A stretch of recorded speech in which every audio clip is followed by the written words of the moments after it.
KBS 사측이 1년 2개월 전 길환영 전 사장의 출근 저지 투쟁을 했다는 이유로 노조집행부와 노조원들에 대한 징계를 결정했습니다. 이승만 정부가 일본 망명을 요청했다는 의혹을 내보낸 보도본부 간부 4명은 보직해임하고 굴욕적인 정정보도를 내보내기도 했습니다. 이러한 노조 탄압과 보도 독립성 침해는 임기가 4개월 남은 조대현 사장이 연임을 위해서 충성 맹세를 하고 있는 것 아니냐는 지적도 제기됩니다. 김현주 PD가 보도합니다.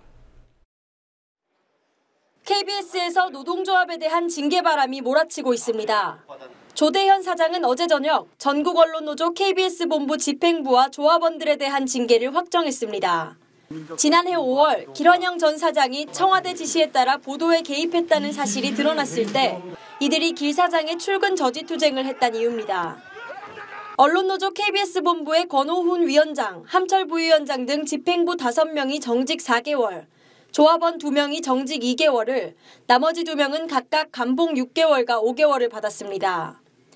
KBS 본부는 조대현 사장이 1년 2개월 만에 노조원 중징계를 결정한 것은 이인수 이사장에 대한 충성 맹세라고 주장합니다.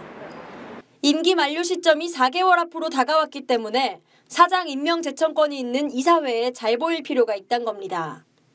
KBS 본부는 길환영 전 사장의 퇴진 덕분에 사장 자리에 앉은 조대현 사장이 무슨 염치로 후배들을 연임 희생양으로 삼으려 하냐며 강력히 비판했습니다.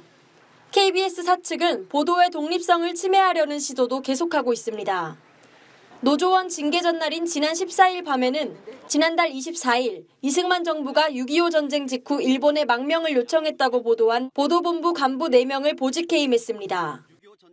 국제주간과 디지털뉴스국장은 심의실 평직원으로, 국제부장과 디지털뉴스부장은 보도본부 내 타부서 평직원으로 발령냈습니다.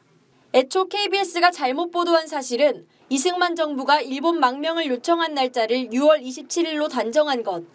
하지만 지난 3일 내보낸 반론 보도에는 1분 41초 길이의 리포트 중 단 10초만 사실 정정에 할애하고 나머지는 이승만 기념사업회의 주장을 담아 망명 요청 사실 전체가 오보인 것처럼 내보냈다는 지적이 나옵니다.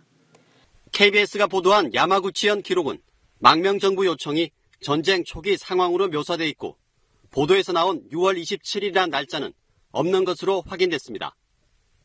현재 애초 보도는 홈페이지에서 삭제돼 있습니다. 언론노조 KBS 본부는 이인호 이사장이 관련 보도 내용을 문제 삼아 임시이사회를 소집한 지 일주일도 안 돼 보직해임이 이뤄졌다며 이를 연임 욕심에 눈먼 조대현 사장의 과잉 충성으로 보고 있습니다. KBS 본부는 조대현 사장을 제2의 길환영으로 규정하고 불신임 투쟁을 해나가겠다고 밝혔습니다. 국민TV 뉴스 김현주입니다.